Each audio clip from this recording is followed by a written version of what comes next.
الله أكبر. الله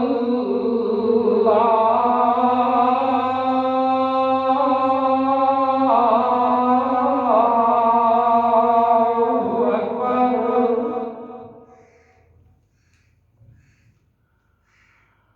الله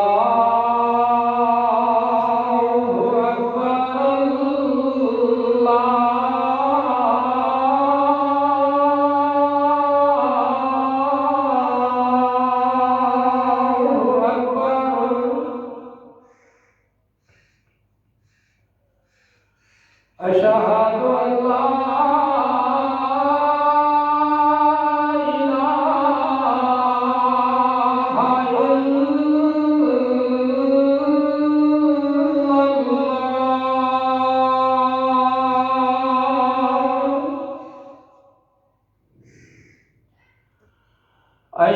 أشهد أن لا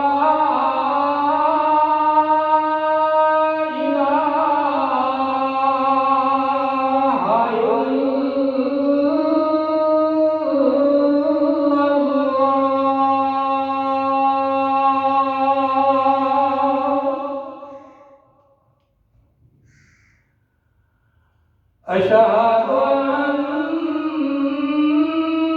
أن محمدًا رسول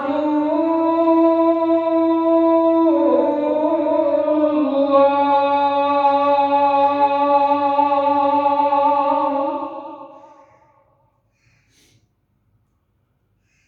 أشهد أن محمدًا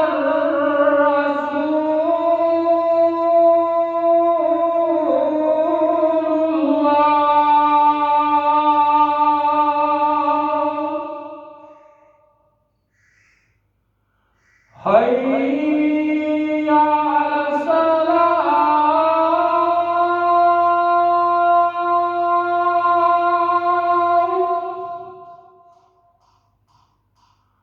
حي على الصلاة.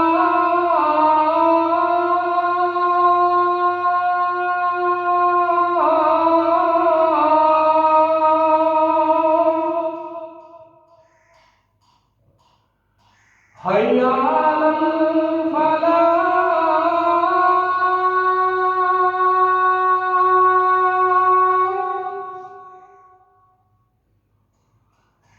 حي على الفلاح.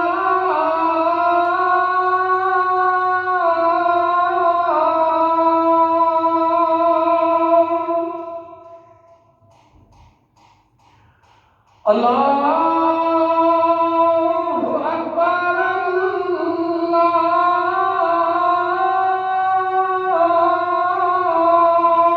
الله أكبر. لا إله إلا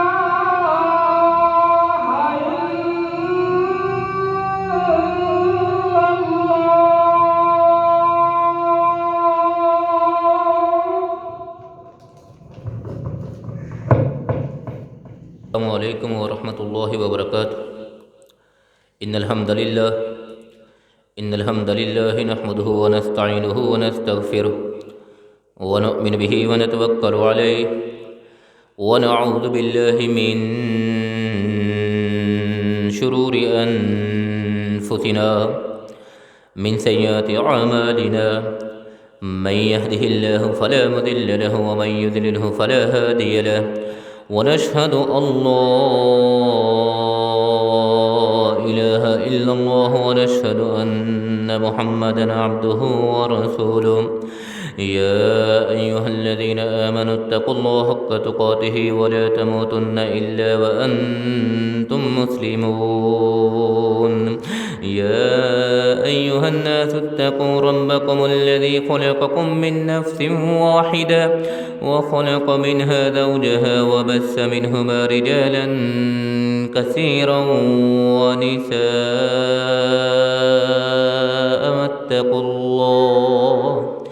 واتقوا الله الذي تساءلون به والأرحام إن الله كان عليكم رقيبا يا أيها الذين آمنوا اتقوا الله وقولوا قولا سديدا يصلح لكم أعمالكم ويغفر لكم ذنوبكم ومن يطع الله ورسوله فقد فاز فوزا عظيما اللهم صل على محمد وعلى آل محمد كما صليت على إبراهيم وعلى آل إبراهيم إنك حميد مجيد اللهم بارك على محمد وعلى آل محمد كما باركت على إبراهيم وعلى آل إبراهيم إنك حميد مجيد رب اشرح لي صدري ويسر لي أمري واحلل عقدة من لساني يفقه قولي اللهم رب زدنا علما رب زدنا علما رب زدنا علما أما بعد فإن خير الحديث كتاب الله فإن خير الهدي هدي محمد صلى الله عليه وسلم وشر الأمور محدثاتها وكل محدثة بدعة وكل بدعة ضلالة وكل ضلالة في النار أعوذ بالله السميع العليم من الشيطان الرجيم من همزه ونفخه ونفثه بسم الله الرحمن الرحيم يا أيها الذين آمنوا أطيعوا الله وأطيعوا الرسول وأولي الأمر منكم فإن تنازعتم في شيء فردوه إلى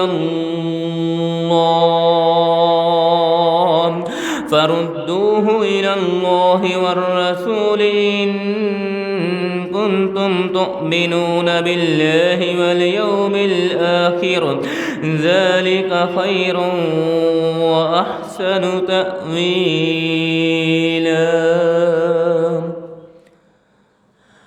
صدق اللہ العظیم و صدق رسولہ النبی الکریم ہر قسم کی حمد و ثنا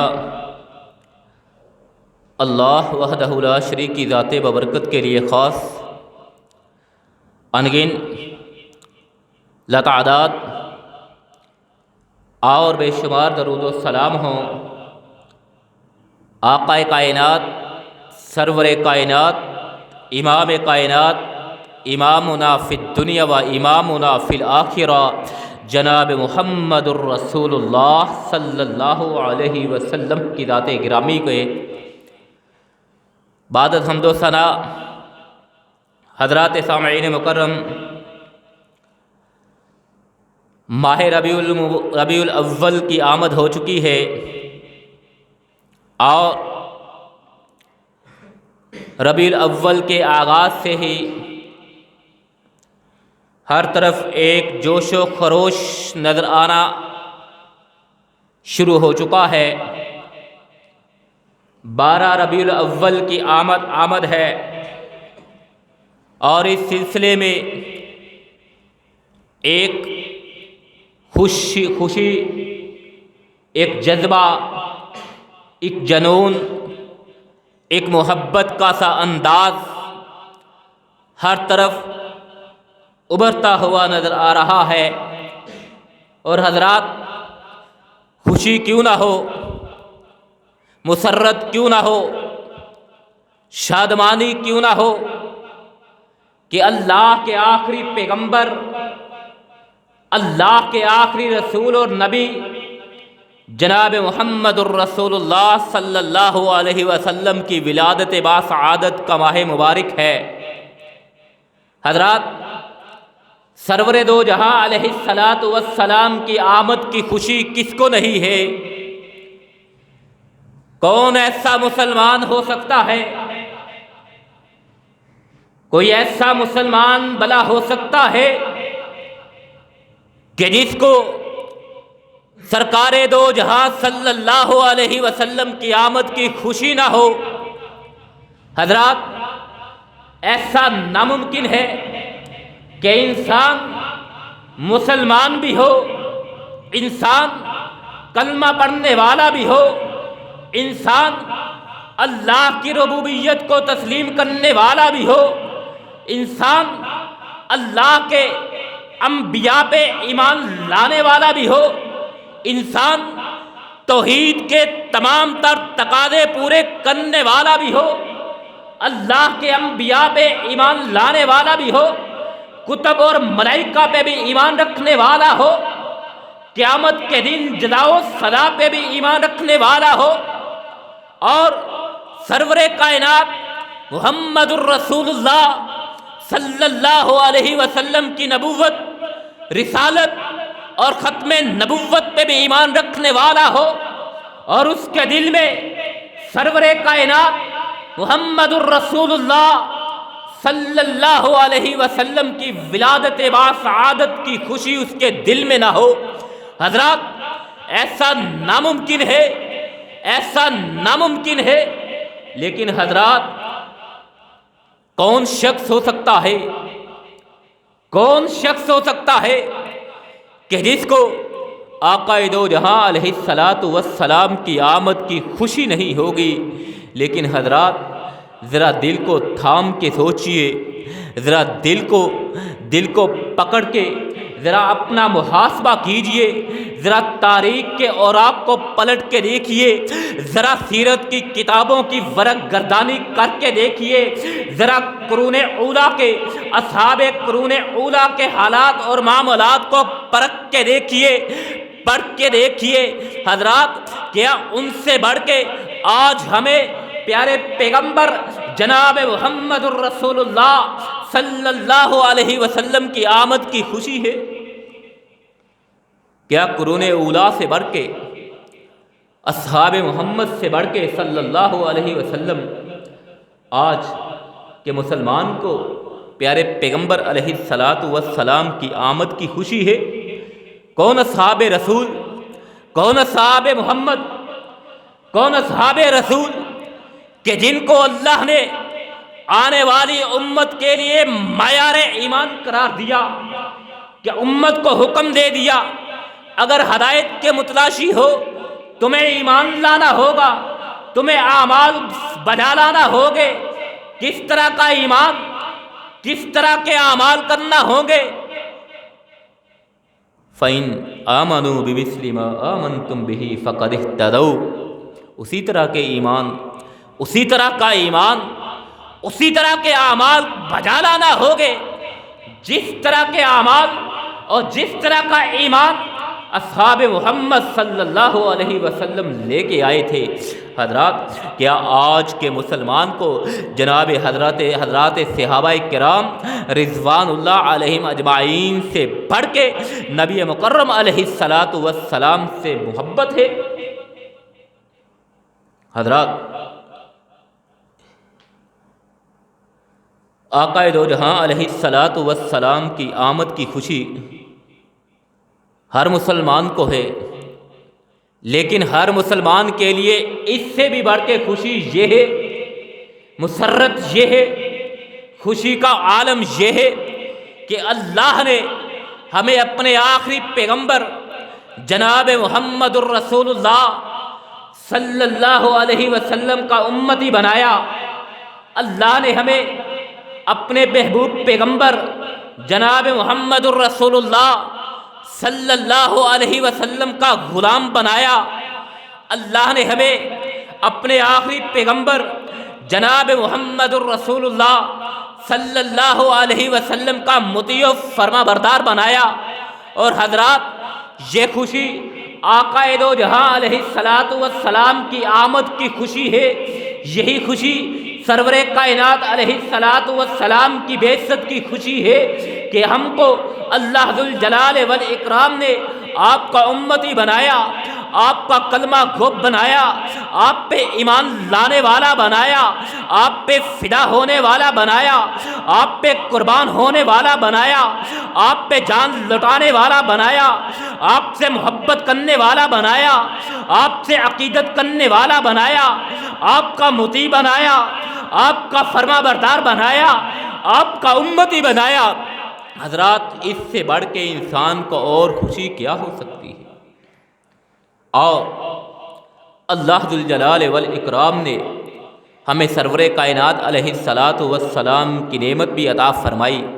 اس سے بڑھ کے نعمت یہ عطا فرمائی کہ اللہ نے ہمیں اپنے اسی پیغمبر، محبوب پیغمبر جناب محمد الرسول اللہ صلی اللہ علیہ وسلم کا امتی اور غلام بنایا، اور اللہ ہی نے ہمیں آقا دو جہاں علیہ الصلاۃ والسلام کی اتباع، آقا دو جہاں علیہ الصلاۃ والسلام کی فرما برداری، آقا دو جہاں علیہ الصلاۃ والسلام کی تابع داری کا حکم دیا ہے، اور اس اتباع کو، اسی فرما برداری کو، اسی تابع داری کو اللہ ذوالجلال والاکرام نے اپنی اتباع قرار دیا ہے۔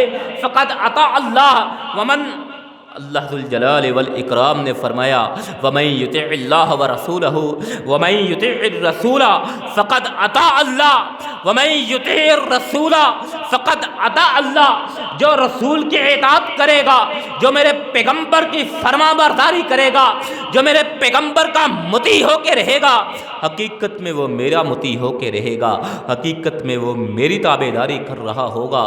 حضرات، اللہ ذوالجلال والاکرام نے امت کو یہ حکم دیا ہے، امت کو یہ حکم دیا ہے کہ اپنے پیغمبر کی، اپنے ہادی کی، اپنے رہنما کی، اپنے پیشوا کی، اپنے امام کی اتباع کرنی ہے، اور اس کی اتباع گویا میری ہی اتباع ہے۔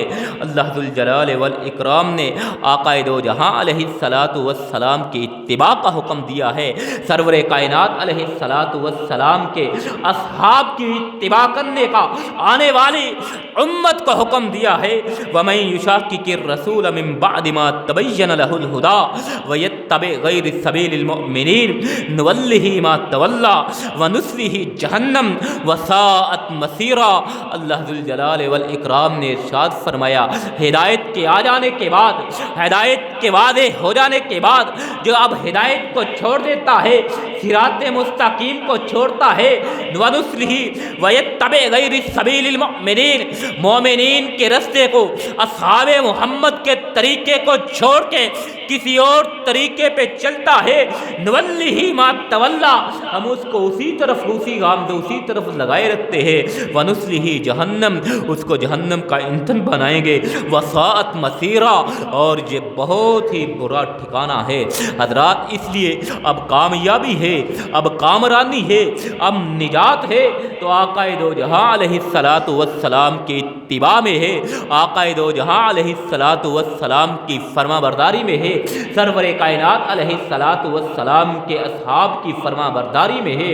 اسی کو اللہ ذوالجلال والاکرام نے معیار ایمان قرار دیا ہے۔ آج ہم خوشی کا اظہار کرتے ہیں، آج ہم سرور کائنات کی آمد کا جشن بناتے ہیں، خوشی کا اظہار کرتے ہیں، محبت کا اظہار کرتے ہیں، عقیدت کا اظہار کرتے ہیں، لیکن حضرات، آقا دو جہاں علیہ الصلاۃ والسلام کی سیرت سے ہٹ کے، سرور کائنات علیہ الصلاۃ والسلام کی سنت سے ہٹ کے، اصحاب محمد کے طریقے سے ہٹ کے کیا ہوا کوئی بھی عمل، چاہے کتنے ہی عظیم سے عظیم تر مقاصد کے تحت کیوں نہ سر انجام دیا ہو، حضرات، انسان کی نجات کا باعث نہیں بن سکتا، بلکہ اسی کے لیے اللہ ذوالجلال والاکرام نے فرمایا وَنُصْلِهِ جَهَنَّمَ وَسَاءَتْ مَصِيرًا۔ ایک اور آیت میں اللہ ذوالجلال والاکرام ارشاد فرماتے ہیں وَمَن يَعْصِ اللَّهَ وَرَسُولَهُ وَمَن يَعْصِ اللَّهَ وَرَسُولَهُ وَيَتَعَدَّ حُدُودَهُ وَمَن يَعْصِ اللَّهَ وَرَسُولَهُ وَيَتَعَدَّ حُدُودَهُ يُدْخِلْهُ نَارًا خَالِدًا فِيهَا وَلَهُ عَذَابٌ مُّهِينٌ۔ اللہ ذوالجلال والاکرام ارشاد فرماتے ہیں، جو اللہ اور اس کے رسول کی نافرمانی کرتا ہے، جو اللہ اور اس کے رسول کے رستے کو چھوڑ دیتا ہے، جو اللہ اور اس کے رسول کے رستے سے ہٹ کے اپنے امور کو سر انجام دیتا ہے، وَيَتَعَدَّ حُدُودَهُ، اللہ کی حدود کی خلاف ورزی کرتا ہے، اللہ کے قوانین کو توڑتا ہے، اللہ کی قائم کردہ حدود سے تجاوز کرتا ہے، اللہ ذوالجلال والاکرام فرماتے ہیں یدخلہ نارا خالدا فیہا، ہم اس کو جہنم میں داخل فرمائیں گے، ہم اس کو آگ میں داخل کریں گے اور اس میں وہ ہمیشہ ہمیشہ رہے گا، وَلَهُ عَذَابٌ مُّهِينٌ، اور انہی کے لیے رسوا کن عذاب ہے جو رسول اللہ صلی اللہ علیہ وسلم کی نافرمانی کرے، جو رسول اللہ صلی اللہ علیہ وسلم کے طریقے سے ہٹ جائے، جو رسول اللہ صلی اللہ علیہ وسلم کی سنت کو ترک کر دے، جو اللہ کی قائم کردہ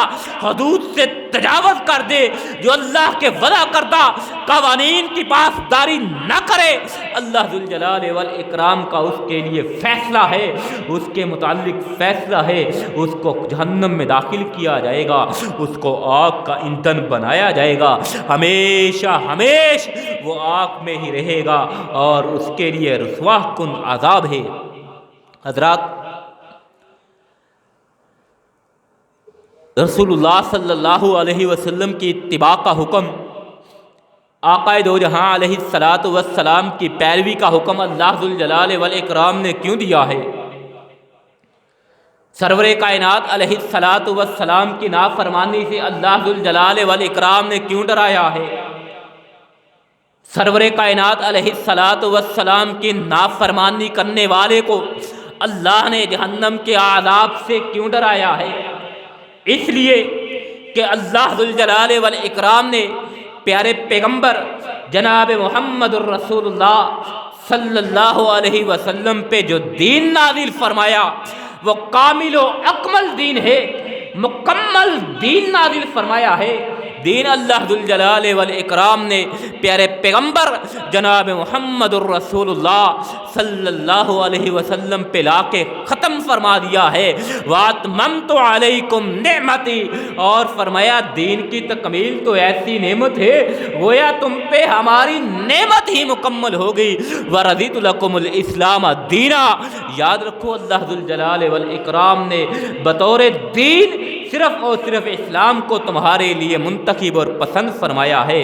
یہ اسلام، یہ دین اسلام یہی دین حنیف ہے، یہ دین اسلام یہی دین سلیم ہے، یہ دین اسلام یہی دین فطرت ہے، یہ دین اسلام یہی ملت ابراہیم ہے، یہ دین اسلام یہی صراط مستقیم ہے، اور یہ دین اسلام اللہ ذوالجلال والاکرام نے مکمل فرما دیا ہے۔ الیوم اکملت لکم دینکم کی مہر لگاتے ہوئے اب اس کے بعد کوئی بھی انداز ہو، اس کے بعد کوئی بھی طریقہ ہو، اس کے بعد کوئی بھی عبادت ہو، اس کے بعد کوئی بھی جذبہ ہو، حضرات دین اسلام کی تعلیمات سے باہر کے جذبات ہو، دین اسلام کی تعلیمات کے باہر کے عبادات ہو، اللہ ذوالجلال والاکرام قبول نہیں فرماتا۔ خوشی کے لمحات بھی انسان کی زندگی میں آتے ہیں، اللہ نے ان کو گزارنے کا انداز بھی دین اسلام میں بتلا دیا ہے۔ غمی کے حالات سے بھی انسان زندگی میں دوچار ہوتا ہے، ان حالات کو بھی کس طرح گزارنا ہے اللہ ذوالجلال والاکرام نے یہ بھی دین اسلام میں بتلا دیا ہے۔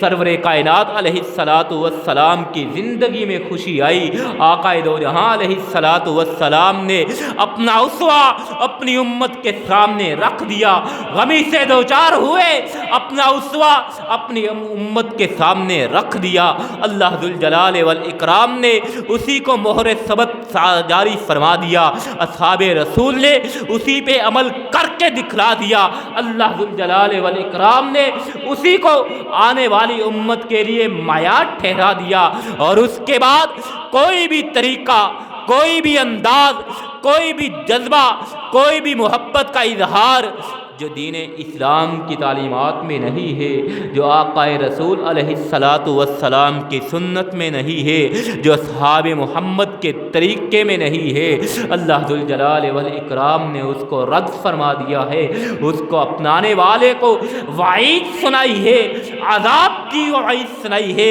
رسوا کن عذاب کی وعید سنائی ہے، ہمیشہ جہنم کا ایندھن بنانے کی وعید سنائی ہے۔ اس لیے حضرات اب کوئی بھی جذبہ ہو، اب کوئی بھی عبادت ہو، اب کوئی بھی کام ہو، سرور کائنات علیہ الصلاۃ والسلام کی سنت کے دائرے میں رہتے ہوئے، اصحاب محمد کی سیرت کے دائرے میں رہتے ہوئے سر انجام دیں گے تو ہی اللہ ذوالجلال والاکرام اس کو شرف قبولیت سے نوازے گا۔ اللہ ذوالجلال والاکرام نے ارشاد فرمایا یا ایھا الذین آمنوا اطیعوا اللہ واطیعوا الرسول واولی الامر منکم، اے ایمان والو اللہ اور اس کے رسول کی اور اولی الامر منکم، اولی الامر کی اتباع کیجئے۔ فإن تنازعتم فی شیء فردوہ الی اللہ، اگر کسی معاملے میں کوئی تنازع پیش آ جاتا ہے، کوئی جھگڑا بن جاتا ہے، کوئی اختلاف واقع ہو جاتا ہے تو وہ اختلاف اللہ کی طرف لوٹایا جائے، اللہ کے رسول کی طرف لوٹایا جائے۔ ان کنتم تؤمنون باللہ والیوم الآخر، اگر تم اللہ پہ ایمان لانے والے ہو، آخرت کے دن پہ ایمان لانے والے ہو، ذالک خیر واحسن تأویلا، یہ تمہارا انداز کہ کوئی بھی اختلاف ہو، کوئی بھی جھگڑا ہو، اللہ اور اس کے رسول کی طرف رجوع کر لینا، یہی بہترین انداز ہے، یہی بہترین تعویل ہے، یہی تمہارے لیے بہتر ہے۔ حضرات زندگی کا کوئی بھی مسئلہ ہو، چاہے وہ دینی مسئلہ ہو یا اصولی اور فروعی مسئلہ ہو، مدد لینی ہے تو صرف اور صرف اللہ ذوالجلال والاکرام کے فرامین قرآن مجید فرقان حمید سے لینی ہے، اور سرور کائنات علیہ الصلاۃ والسلام کی سیرت سے لینی ہے، اصحاب رسول صلی اللہ علیہ وسلم کی سیرتوں سے لینی ہے۔ یہی دین ہے، یہی کامل اکمل دین ہے، اور یہی دین فطرت ہے، یہی دین سلیم ہے۔ کیوں؟ اس لیے کہ حضرت حذیفہ رضی اللہ تعالی عنہ بیان فرماتے ہیں کل عبادت لم یتعبدها اصحاب رسول اللہ صلی اللہ علیہ وسلم فلا تعبدها، فرمایا کل عبادت، ہر وہ عبادت، ہر وہ نیکی لم یتعبدها اصحاب رسول اللہ، کہ جن کو رسول اللہ صلی اللہ علیہ وسلم کے صحابہ نے نہ کیا ہو، فلا تعبدها، تم بھی ان کو نہ کرو۔ ہر وہ عمل، ہر وہ کام، ہر وہ نیکی، ہر وہ عبادت کہ جس کو اللہ کے رسول کے صحابہ نے نہ کیا ہو، تم بھی اس کو نہ کرو، وہ عبادت نہیں ہو سکتی۔ جس کو رسول اللہ کے صحابہ نے نہیں کیا وہ نیکی نہیں ہو سکتی، جس کو رسول اللہ کے صحابہ نے نہیں کیا وہ عبادت نہیں ہو سکتی، جس کو رسول اللہ کے صحابہ نے نہیں اپنایا وہ رستہ صراط مستقیم نہیں ہو سکتا، وہ اظہار محبت نہیں ہو سکتا، وہ اظہار عقیدت نہیں ہو سکتا، وہ معیار ایمان نہیں ہو سکتا۔ معیار ایمان صرف اور صرف اصحاب رسول کی سیرتیں ہے، اصحاب رسول کا طرز عمل ہے کہ جن کے بارے میں اللہ ذوالجلال والاکرام نے ارشاد فرمایا رضی اللہ عنہم ورضوا عنہ، جن کے بارے میں اللہ ذوالجلال والاکرام نے ارشاد فرمایا تراہم رکعا سجدا یبتغون فضلا من اللہ ورضوانا، جن کے بارے میں اللہ ذوالجلال والاکرام نے فرمایا فیماہم فی وجوہ من اثر السجود، جن کے بارے میں اللہ نے فرمایا اشداء علی الکفار رحماء بینہم، جن کے بارے میں اللہ ذوالجلال والاکرام نے ارشاد فرمایا فإن آمنوا بمثل ما آمنتم به فقد اہتدوا۔ اللہ ذوالجلال والاکرام نے صحابہ کرام رضوان اللہ علیہم اجمعین کو آنے والی امت کے لیے معیار ایمان قرار دیا ہے۔ اسی بات کی تناظر میں، اللہ کے انہی احکامات کے تناظر میں حضرت حذیفہ یہ بیان فرماتے ہیں ہر وہ عبادت کہ جس کو صحابہ رسول نے نہ کیا ہو تم بھی نہ کرو، تمہیں بھی وہ کام کرنے کی ضرورت نہیں ہے، تمہیں بھی وہ کام کرنے کی ضرورت نہیں ہے جو رسول اللہ صلی اللہ علیہ وسلم کے اصحاب نے نہ کیا ہو۔ حضرات یہاں پہ انتہائی سمجھداری کا ثبوت دینا چاہیے کہ دین کے کسی بھی معاملے میں، کسی بھی پہلو میں اللہ کے نبی کے فرامین سے تجاوز نہ کیا جائے۔ آقا دو جہاں علیہ الصلاۃ والسلام کی آمد کی خوشی میں سرور کائنات علیہ الصلاۃ والسلام کی سنت سے اعراف نہ کیا جائے، سرور کائنات علیہ الصلاۃ والسلام کے فرامین کی خلاف ورزی نہ کی جائے۔ حضرات، کوئی بھی معاملہ ہو، زندگی کا کوئی بھی معاملہ ہو، چاہے دینی امور کا معاملہ ہو، اصولی معاملہ ہو، کوئی فروعی معاملہ ہو، کوئی بھی معاملہ ہو، سرور کائنات علیہ الصلاۃ والسلام کی سنت سے ہی رہنمائی لینی چاہیے، اسی سے دیکھنا چاہیے کہ اس معاملے کا حل کیا ہے، اس معاملے کا طریقہ کیا ہے۔ حضرات، عید میلاد کا مسئلہ ہو یا کوئی اور مسئلہ ہو، اس کو کھینچا تانی سے حل نہیں کرنا چاہیے۔ عید میلاد کا مسئلہ ہو یا کوئی اور مسئلہ ہو، اس کو تان و تشریح سے حل نہیں کیا جا سکتا، اس کو کھینچا تانی سے حل نہیں کیا جا سکتا۔ حضرات، سرور کائنات علیہ الصلاۃ والسلام کی آمد کی خوشی کس کو نہیں ہے؟ لیکن کیا آج کے مسلمان کی محبت قرون اولیٰ سے کے لوگوں سے زیادہ ہے؟ کیا آج کے مسلمان کی محبت ابو بکر کی محبت سے زیادہ ہے؟ کیا آج کے مسلمان کا ایمان عمر کے ایمان سے زیادہ ہے؟ کیا آج کے مسلمان کی عقیدت عثمان کی عقیدت سے زیادہ ہے؟ کیا آج کے مسلمان کی دینی غیرت حیدر کرار کی دینی غیرت سے زیادہ ہے؟ ہرگز نہیں، ہرگز نہیں۔ کیوں نہیں ہو سکتی؟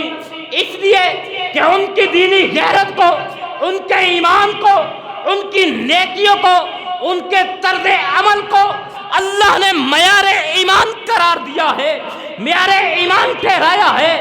انہی کے متعلق فرمایا رضی اللہ عنہم ورضوا عنہ، اور ہمارے متعلق اللہ نے کیا فرمایا ہے؟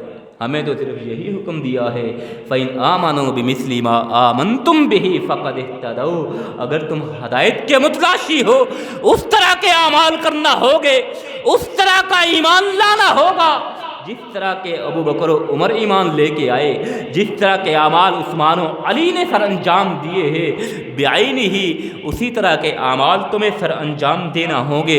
حضرات، کیا ابو بکر کو پیارے پیغمبر علیہ الصلاۃ والسلام سے محبت نہیں تھی؟ کیا ابو بکر کو پیارے پیغمبر علیہ الصلاۃ والسلام سے محبت نہیں تھی جو اپنے کندھے پہ رسول اللہ کو اٹھا کے میلوں طویل پہاڑ کے اوپر لے گئے؟ کیا بلال کو رسول اللہ سے محبت نہیں تھی؟ حضرات، وہ آذان کا واقعہ کس نے نہیں سنا ہوا؟ رسول اللہ علیہ الصلاۃ والسلام کی رحلت کے بعد سیدنا بلال حبشی رضی اللہ تعالی عنہ نے آذان دینا ترک کر دی تھی۔ حضرت عمر نے پوچھا کیوں نہیں دیتے؟ کہا جب میں اشہد ان محمد الرسول اللہ کہتا ہوں، مجھے رسول اللہ کا چہرہ اب نظر نہیں آتا، اس لیے میں آذان نہیں دے سکتا۔ کیا فرمایا؟ اب رسول اللہ علیہ الصلاۃ والسلام کا چہرہ نظر نہیں آئے گا۔ لیکن حضرات، کیا بلال سے زیادہ ہمیں محبت ہے؟ کیا طلحہ زبیر سے زیادہ محبت آج کے مسلمان میں ہے؟ لیکن جو اصحاب اللہ کے نبی صلی اللہ علیہ وسلم کے ساتھ تھے، اللہ کے نبی علیہ الصلاۃ والسلام کے ایک ایک اشارے پہ اپنی جان تک قربان کر دینے کا جذبہ رکھنے والے، صرف جذبہ ہی نہیں رکھنے والے بلکہ شہدائے اسلام نے اس کی عملی تصویر بھی پیش کی ہے۔ صحابہ کرام نے سرور کائنات علیہ الصلاۃ والسلام کے ایک ایک حکم پہ اپنی جانوں کا نذرانہ پیش کیا ہے۔ کیا حضرات، آج کے مسلمان کی محبت ان صحابہ کرام کی محبتوں سے بھی زیادہ ہے؟ اور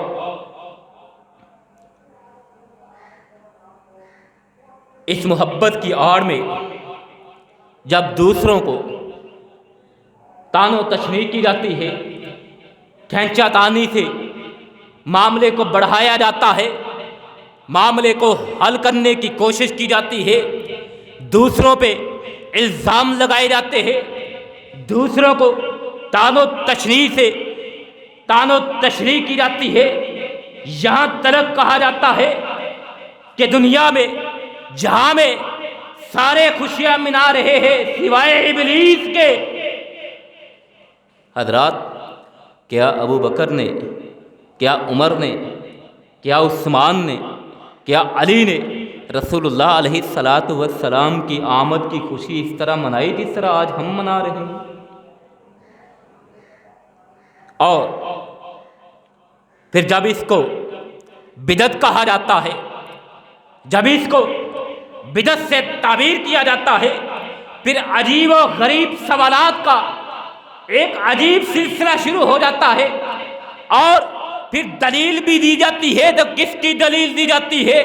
کہ جناب چچا ابو لہب نے آقا دو جہاں علیہ السلام کی آمد کی خوشی منائی تھی، لونڈیاں آزاد کی تھی۔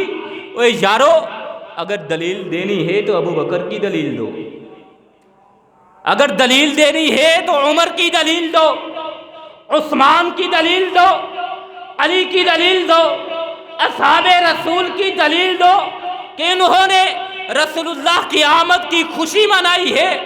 تم دلیل کس کی دے رہے ہو؟ اس کی دلیل دے رہے ہو جس نے سب سے پہلے رسول اللہ علیہ السلام کو گالی دی تھی۔ تم اس کی دلیل دے رہے ہو جس نے سب سے پہلے رسول اللہ علیہ السلام کو طعن و تشنیع کیا تھا۔ تم اس کی دلیل دے رہے ہو جس نے سب سے پہلے رسول اللہ علیہ السلام کی تکفیر کی تھی، آپ کی طرف پتھر اچھالا تھا۔ تم اس کی دلیل دے رہے ہو جس کے متعلق اللہ نے قرآن میں فیصلہ فرما دیا، تبت یدا ابی لہب وتب۔ کس کی دلیل دے رہے ہو؟ ذرا ہوش سے ناخن تولو، ذرا ہوش کے ناخن تولو، اپنے ایمان کا ذرا جائزہ تولو۔ تمہارا معیار ایمان ابو لہب ہے یا ابو بکر ہے؟ تمہارا معیار ایمان کون ہے؟ عمر ہے یا ابو لہب ہے؟ ابو بکر سے کوئی دلیل تو دو، عمر سے کوئی دلیل تو دو۔ جس کی تم دلیل دیتے ہو اس کے متعلق تو اللہ نے پورے قرآن میں پوری سورت اس کی مذمت میں نازل فرما دی۔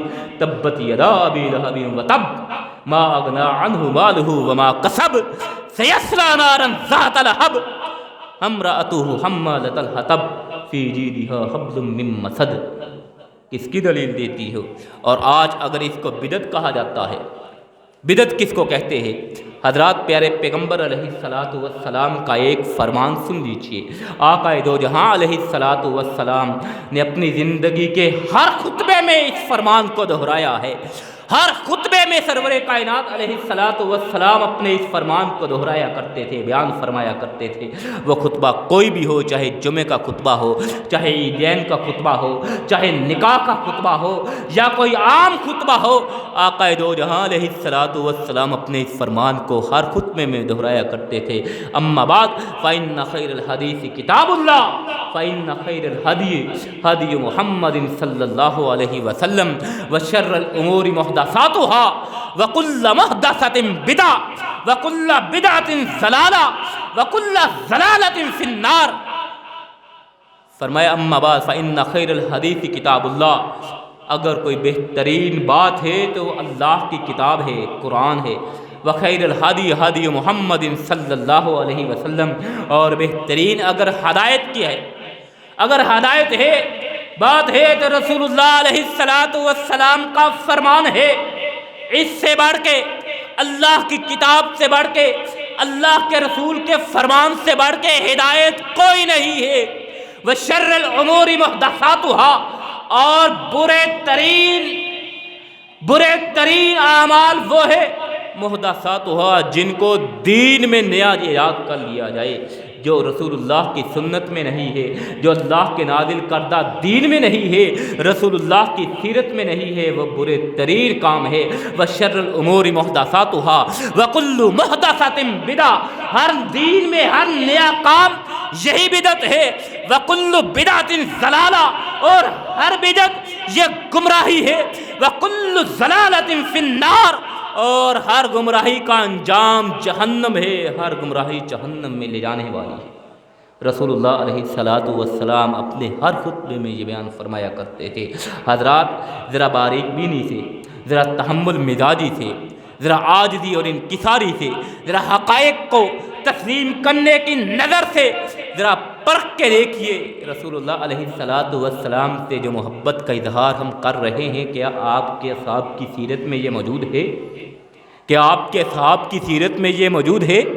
کیا قرآن اس کا حکم دیتا ہے؟ آج اگر اس کو بدعت کہا جاتا ہے، آج اگر اس کو بدعت کہا جاتا ہے، عجیب و غریب سوال کیے جاتے ہیں، عجیب و غریب آگے سے سوالوں کا بحران کیا کہا جاتا ہے؟ آج تم کھانا کھاتے ہو، آج تم چاول کھاتے ہو، آج تم بریانی کھاتے ہو، کیا رسول اللہ نے بریانی کھائی تھی جو تم کھاتے ہو؟ کیا یہ بھی بدعت نہیں ہے؟ آگے سے جواب دیا جاتا ہے، تم گاڑیوں میں سفر کرتے ہو، تم جہاز میں سفر کرتے ہو، اس وقت تو خچر پہ سفر ہوتا تھا، اس وقت تو گھوڑوں پہ سفر ہوتا تھا، اس وقت تو گدھوں پہ سفر ہوتا تھا، آج تم جہاز میں سفر کرتے ہو، یہ بھی بدعت ہے؟ عجیب و غریب سوال۔ حضرات عرض کیا ہے کہ بدعت وہ ہے کہ جو دین میں نئی چیز ایجاد کر دی جائے۔ تمہارے کھانے سے کوئی فرق دین میں نہیں پڑنے والا، تم چاول کھا رہے ہو، بریانی کھا رہے ہو، دین کو کوئی فرق نہیں پڑنے والا۔ تم سفر کر رہے ہو، گاڑی پہ سفر کر رہے ہو، جہاز پہ سفر کر رہے ہو، کھچر پہ سفر کر رہے ہو، دین کو کوئی فرق نہیں پڑنے والا۔ دین کو فرق پڑتا ہے تو اس کام کو سے فرق پڑتا ہے جو دین میں شامل کر لیا جاتا ہے، جس کو ثواب سمجھ کے کھایا جاتا ہے۔ آج تم سفر کرتے ہو، ثواب کی نیت سے کرتے ہو، اپنی مجبوری، اپنی ضرورت کے تناظر میں سفر کرتے ہو، اپنی سہولت کے پیش نظر سفر کرتے ہو، اور